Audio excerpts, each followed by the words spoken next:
May 17th, 1943, 3:12 in the morning.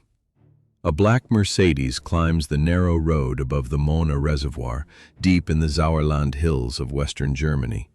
Inside sits Albert Speer, 47 years old, Reich Minister for Armaments and War Production. He does not come for inspection. Men dragged him from the Berghof during the night, put him on a Junkers, and moved him across Germany before dawn. Then came the last stretch by car, then the slope. By that morning drive alone, his rank was obvious. He steps out in a gray civilian overcoat and looks down at the wall. The view makes the drawings useless. In the stone stands a breach about 76 meters wide. The dam had run about 198 meters across the valley in cut Sauerland masonry, and now a huge section is simply gone. Sauerland is mountain country. The wall had been built for it. Builders packed about 12 million tons of stone into that barrier before the First World War. They expected it to stand for 1,000 years. At the foot of the dam, even the power station looked wiped away. Beside Speer stands a Wehrmacht engineer with blueprints in his hands. The papers no longer help him. He has the plans. He has no answer. That is the shock of the scene. Not only the size of the break, but the speed with which it escapes ordinary strength calculations. A wall designed by mass, laid in mountain stone, and trusted to outlive generations, had failed in one night. Years later, Speer wrote that the British came close to a success greater than raids that used thousands of bombers. But on that slope, he is not writing memoirs. He is looking from the black water to the empty gap and back to the engineer. Then he gives the order that matters first. Explain what charge tore through that wall. The answer begins decades earlier, when German planners built that wall as a main water reserve for the Ruhr. Möhne was completed in 1913, and Eder followed in 1914. Both were Insa-type gravity dams, tied to Professor Otto Insa and his heavy stone design. A gravity dam holds back pressure mainly with its own mass and with the shape of the wall. Above that masonry, the water could lie still. Möhne held 134 million cubic meters of water, and Eder held 202 million. Together they fed rivers and canals, then supplied steel mills, coke plants, and synthetic fuel works. Their reach extended from reservoir valleys to the factories and cities of the Ruhr. That is why one gap in stone pointed straight to water, transport, and industry. More than 5 million people drew drinking water from those two dams. That dependence shaped the guard plan by spring 1943. At Möhne, 2 torpedo nets already hung across the reservoir ahead of the wall. Heavy steel mesh rode on floats and aimed to stop an underwater weapon before it hit masonry. Möhne got the defenses. Light flak covered the dam too. 20mm and 37mm guns stood on towers and banks beside a small garrison. Those guns usually fired at low aircraft on short approach. Eder got almost nothing. By May, it still had no nets, no flak, only 2 patrolling guards with rifles. German planners judged that enough. That light guard at Eder came from a larger calculation. German engineers expected only 3 ways to hit a dam. A torpedo from the water, nets covered that. A high explosive bomb from great height was the second threat, and captured Royal Air Force Bomber Command figures made it look weak. Everything on the dams followed that menu. Those figures came early in the war. From about 6 kilometers up, only 1 sortie in 3 dropped its bombs within about 8 kilometers of the target. Even broad targets often escaped the center of a raid at night. A wall about 15 meters thick, seen from roughly 6.5 kilometers, looked almost untouchable.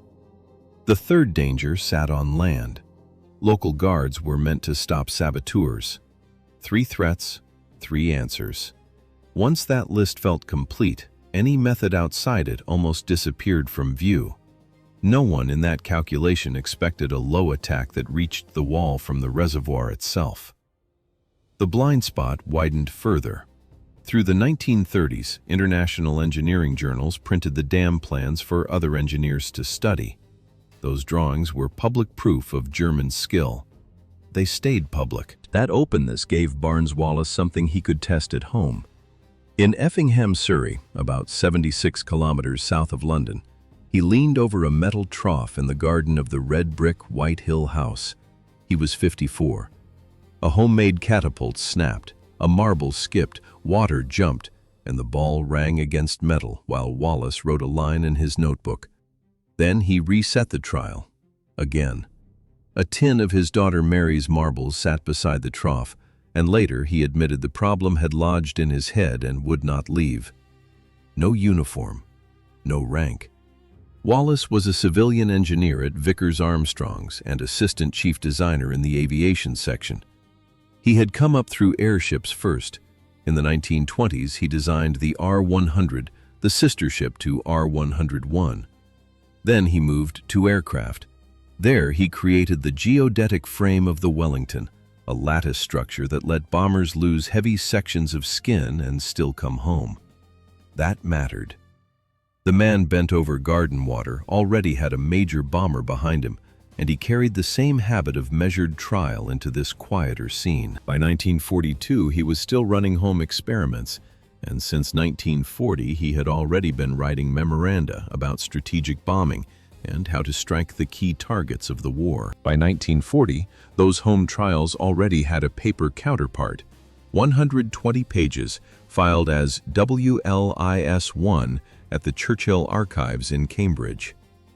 In A Note on a Method of Attacking the Axis Powers, Wallis laid out the larger case that destroying or paralyzing key targets could leave the enemy unable to keep waging war. The Air Ministry read it. Then it turned it down. In April 1942, he narrowed the idea and sent spherical bomb surface torpedo, naming hydroelectric dams and vessels moored in calm water. That paper met the same response, though a few readers studied it closely. That second refusal sent Wallis out of the offices and back to a water trough in his garden. He filled it, took Mary's marbles, rigged a homemade catapult, and tested the one point the papers still could not settle. The sphere had to skip. Then it had to stay. George Edwards at Vickers supplied the missing correction. Not top spin, reverse spin. That made the sphere travel cleanly across the surface, and the Road Research Laboratory at Garston pushed the idea further by building a dam model and blowing it up in the winter of 1940 to 1941. A.R. Collins then delivered the field proof in July 1942. At the abandoned Nanty Grow Dam in Wales, he placed a small charge underwater against the wall and destroyed the structure. That test gave Wallis the number he needed. About 2.7 to 2.9 tons of explosive fired below the waterline and tight against the masonry could do to the Möhne what bombs from above had failed to do. After that, the garden gave way to the National Physical Laboratory at Teddington. Tank trials with steel spheres showed the whole sequence under control. Right speed, right height, clean skips across the water. Then came the wall. Reverse spin pulled the sphere down the face instead of throwing it clear. The hydrostatic fuse fired at depth, and the surrounding water amplified the blast. The tests had answered the wall. The next barrier sat in an office. On 14 February 1943, 3 months before the raid, Sir Arthur Harris opened the Vickers proposal and wrote his answer. He led Bomber Command. The Air Ministry already disliked the idea, and Harris attacked it in a memo now held at the National Archives in Kew, file AIR 14840. He called the plan "tripe of the wildest description." Then came the key line. Harris wrote that the scheme had too many ifs and ands, almost no chance of success, and that 500 revolutions per minute would either damage the aircraft or rip the bomb free. So his conclusion was blunt. Do not take Lancasters away. Do not ease the bombing pressure. Harris demanded, at all costs, that none be set aside for what he saw as a dead end. That order closed the direct route, so Wallace took the project around Arthur Harris instead. He secretly showed the test films to Intelligence Officer Group Captain Frederick Winterbottom, and Winterbottom passed them to Air Chief Marshal Sir Charles Portal. Harris still called the project unworkable, but on the 26th of February 1943, Portal overruled him, allocated 30 Lancasters, and gave Wallace 7 weeks. 3 weeks before the raid, the flicker of film had become a dry row of figures over black water. The bomb had to be released at night, 18 meters above the surface, at 373 kilometers per hour over the ground, spinning backward at 500 revolutions per minute and 389 meters from the wall. Wallace had worked those numbers out at home with marbles. Now they sat on the table as the formula for the raid: 500 revolutions per minute, 18 meters above water, 373 kilometers per hour, and 389 meters to the wall. Those margins were so narrow, they ruled out almost every pilot in Bomber Command. A crew had to hold a 29-ton Lancaster in formation at night, 18 meters above black water. Then they had to release a 4-ton spinning weapon inside a height window of about 3.7 meters and a distance window of 46 meters. Almost nobody qualified. So the Royal Air Force built a new squadron around the problem. On the 21st of March 1943, the Royal Air Force opened that unit at Scampton in Lincolnshire. For its first days, the paperwork called it Squadron X. Then it became 617. This was not routine. The base now held one squadron built for one pass, one release, and almost no room to correct anything once the run began. Command went to Wing Commander Guy Penrose Gibson. He was 24. By then, he had flown combat since the start of the war and logged more than 170 sorties across bombers and night fighting. He already wore a Distinguished Service Order with bar and a Distinguished Flying Cross with bar, proof that the Royal Air Force trusted him with the raid. Age and record pulled in opposite directions. Men under him did not describe him as easy. He was abrupt, demanding, and sometimes snobbish on the ground. In the air, that friction disappeared. Behind his back, they called him Gibbo. Once the engines started, they followed him. As Scampton tightened around Gibson, a black Labrador still ran across the station, and the crews repeated the same night approach again and again. The dog lived with the squadron. Men loved him. On the morning of May 16, 1943, a passing car killed him outside Scampton's main gate. Hours before takeoff, they buried him at midnight behind Gibson's office. That night, his name became a code word. For 8 weeks, Gibson's 19 crews drilled over Ibrook, Derwent, and Aberton. The Lancaster was a 4-engine heavy bomber, yet they had to hold it at 18 meters in darkness. Benjamin Lockspizer at the Royal Aircraft Establishment designed 2 signal lamps under the fuselage. Training stripped out hesitation. When the beams met on the water, the aircraft held the exact height Wallace had set. That exact drop height came from more than practice. It came from a country where a private engineer could still reach a combat problem. Britain in 1940 left a narrow but real opening inside engineering schools, the civil service, and the armed forces for an unattached inventor. The examples sound almost improvised. A village curate sorting beetles, a retired colonel breeding orchids, a Vickers engineer sketching bomb shapes on a garden table. The Royal Air Force had a word for that figure: a boffin. Not a parade ground officer, but a civilian specialist who could carry an odd idea from theory into operations. Frank Whittle wrote the jet engine into his Cranwell thesis in 1928. In 1935, he lost the patent because he could not pay the £5 renewal, and the Air Ministry did not help. R.J. Mitchell drew the Spitfire at Supermarine while cancer was already killing him. Alan Turing broke Enigma at Bletchley Park. Wallace belonged to the same line. That mattered on the runway. When the weapon finally reached a bomber crew, it had already crossed the distance from back garden drawing to operational order. Britain kept making room for that jump, even when the path was messy and underfunded. Germany built powerful weapons too, but military development there moved through large firms and state offices. Now the bomb was ready, and the next decision was access. The issue was who could carry a risky idea into the highest office. Harris said no. He ran Bomber Command, and his refusal could have buried Wallace's plan right there. Wallace went around him and reached Winterbotham. Winterbotham had the test film shown to Charles Portal, the chief of the air staff. That narrow opening mattered. It turned a private experiment into an approved operation. Berlin had no shortage of advanced weapons or skilled engineers. Krupp, Rheinmetall, Daimler-Benz, Junkers, Speer's armaments ministry, and Organization Taut already dominated the road upward. Organization Taut handled major military construction for the Reich. That chain still produced the V2, the Tiger, and the Type 21.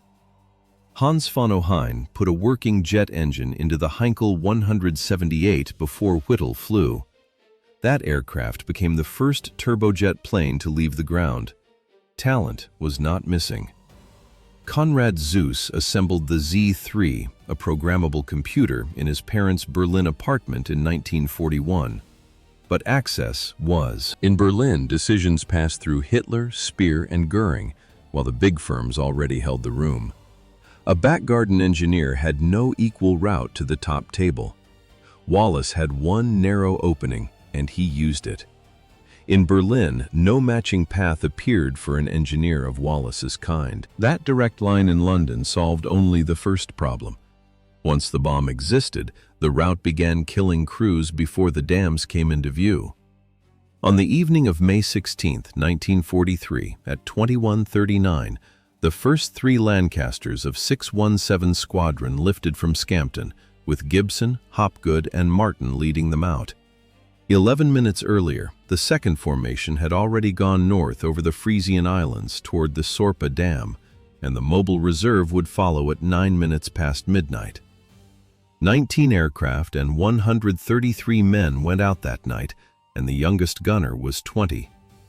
Gibson's main force crossed the North Sea at roughly 15 to 30 meters, reached the Dutch coast at Walcheren, slipped south of the Ruhr defenses, and then turned east toward the Möhne.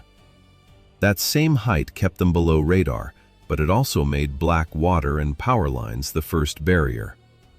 Jeff Rice struck the surface of the Wadensee and ripped his bomb clean off the underside of his Lancaster. He turned back across the sea while the rear gunner sat soaked and shouting from the cold. By the time the force neared the dams, 3 aircraft were already lost. Vernon Byers crossed Texel and flak shot his Lancaster down, killing all 7 men aboard. Bill Estelle struck high-tension lines near Marbeck in Germany and lost his full crew. On the northern route, Norman Barlow hit wires near Rees and fell in flames. Barlow's bomb rolled intact into a German field, and Luftwaffe Captain Heinz Schweitzer recovered it and sent it east for analysis. Those losses left no room for error. At 28 minutes past midnight, Guy Gibson banked over the black water of the Möhne and took the first run himself. 2 engines ran flat out at about 18 meters and roughly 373 kilometers an hour. Under the fuselage, 2 Aldous lamps met on the water as Spafford aimed through a plywood sight with 2 pins, and the mine spun at 500 revolutions a minute. It dropped, skipped twice, struck the dam, and burst against the netting and masonry. A water column rose about 91 meters. When the spray cleared, the dam still stood. Because the masonry held, the next crew had to fly the same corridor under the same guns. John Hopgood came in second, and flak hit his Lancaster on the approach. The front gunner died. The engines were hit too. Hopgood kept the bomber level for the drop, but the mine left late, skipped over the crest, and smashed into the power station behind the dam. His aircraft was already burning. Then the wing tore away. Hopgood still held it long enough for 2 men to jump. Then he went down.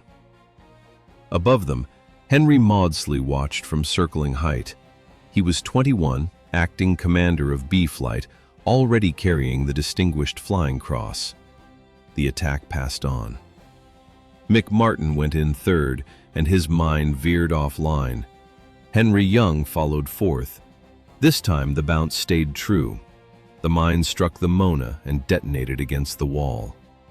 Not a breach yet, but something in the wall shifted. That small movement narrowed the whole attack to one more pass. David Maltby came in fifth. His mine skipped 4 times, struck the Möhne Dam, and at 12:49 on the 17th of May 1943, the Sauerland stone laid before the First World War gave way. Gibson's wireless operator, Flight Lieutenant Bob Hutchison, answered at once. He tapped the code word 3 times in Morse to group headquarters at St. Vincent's Hall, a converted country house near Grantham. Air Vice Marshal Ralph Cochrane stood there with Barnes Wallace beside him. When the signal came through, Wallace covered his face with his hands. With the Möhne signal already on its way to Grantham, Gibson turned the survivors east toward the Ader, where the valley itself was the danger. No flak guarded the dam, and no torpedo nets covered the water, but steep wooded slopes forced to run the Lancaster had never been built to fly. The bomber had to dive in a tight turn, pass over Waldeck Castle, release, then climb before the far hillside closed the exit. David Shannon of the Royal Australian Air Force tried 6 times and missed the line each time. On the 7th run, he released cleanly. The mine skipped as planned. The dam still held. The second attacking aircraft was Henry Maudslay's. He came in too fast, too high, and slightly offline, then released late as he crossed the wall. His mine bounced once, struck the parapet on the second bounce, and exploded almost under the Lancaster as he pulled away. Gibson called over the radio, "Henry, are you okay?" Maudsley answered faintly, "I think so. Stand by." He turned west in a damaged aircraft, leaking and losing speed, reached the German-Dutch border, and at 2:36 in the morning, light flak shot him down near Emmerich. All 7 men in his crew died. With Maudsley gone, 1 run remained at Eder. Pilot Officer Les Knight of the Royal Australian Air Force, only 22, came in third. His mine skipped 3 times, then it struck. At 1:54 on the morning of 17th May 1943, the Eder Dam broke and a dark gap opened. The code word was dinghy. It meant an inflatable boat, and it pointed to Henry Young, who had survived 2 sea ditchings earlier in the war.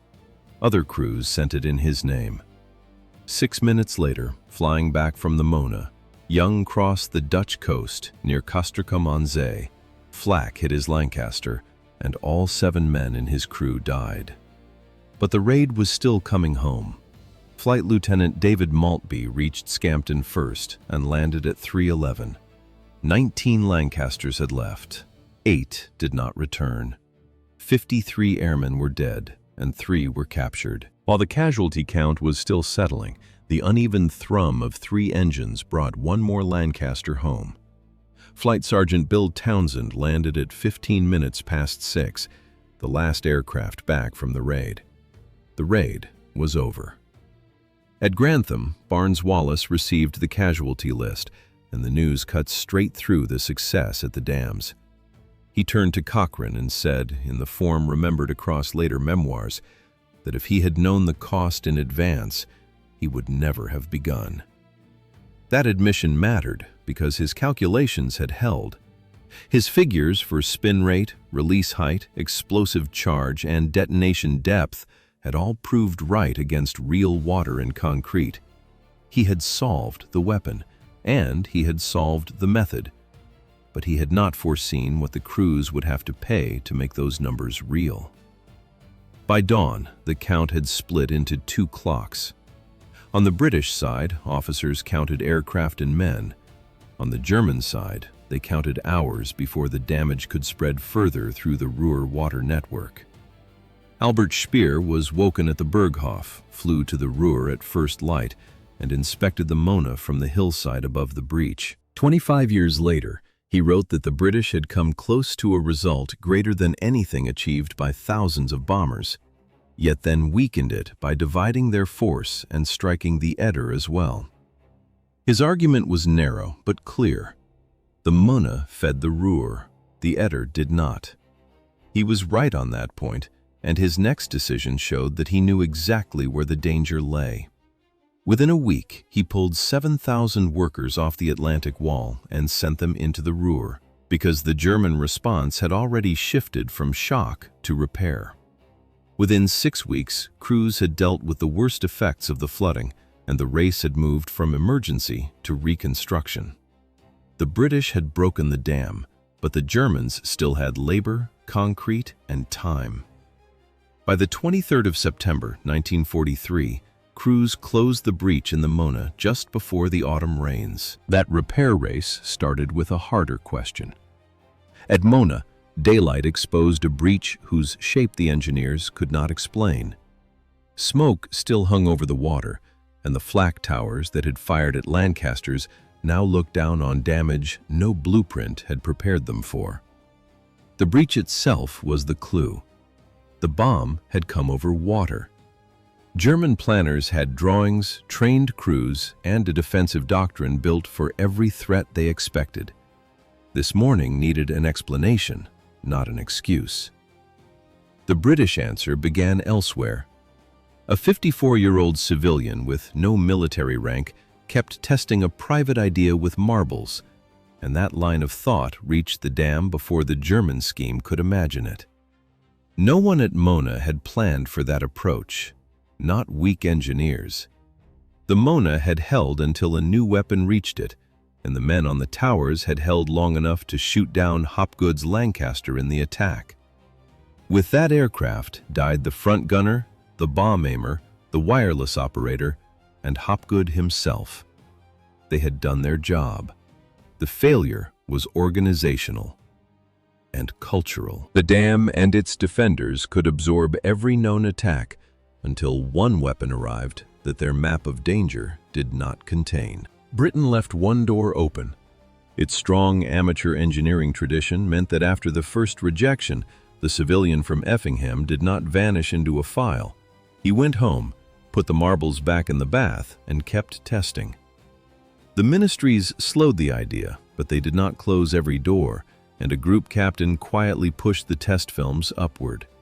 One refusal did not kill the idea, and the chief of the air staff overruled the commander-in-chief. Once the plan survived the offices, it moved into the air and into a harder arithmetic. 133 men took off on the night of 16 May 1943. 53 did not return.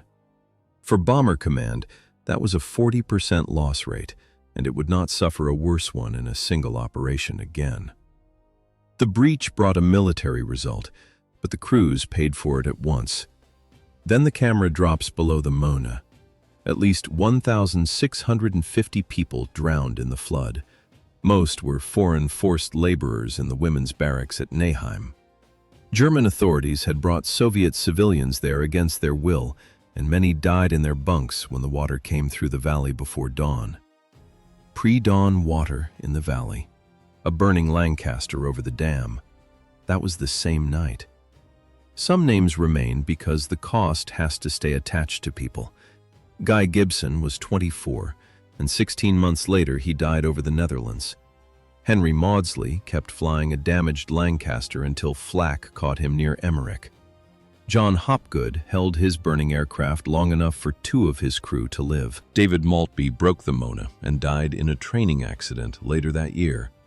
Les Knight broke the Eder and was killed returning from another raid 4 months later. Barnes Neville Wallace was a civilian with no rank, and he lived to 92. Near the end of his life, he said the success of that night was almost completely blotted out by the loss of those young lives. After those names, one precise caveat remains. The engineer beside Speer on the hillside above the broken Möhne is a composite figure, not one documented individual. The named man in the opening scene condenses several real engineers into a single presence. Their surviving reports are the basis for that image. The visit itself is not a reconstruction trick. Speer flew into the Ruhr at first light after the attack and remained at the dam for 2 days. Wehrmacht engineers stood beside him. Ministry engineers stood beside him too. The morning inspection was real, and so was the black gap cut through the concrete. The documents behind that scene were real as well. The blueprints were there. The attempt to explain the breach was there too, but the baffled man from the opening is drawn from more than one witness. The scene compresses faces, not events. It does not change the hole, the slope, or the stunned pause around both. At 49 minutes past midnight on the 17th of May 1943, the Möhne Dam broke.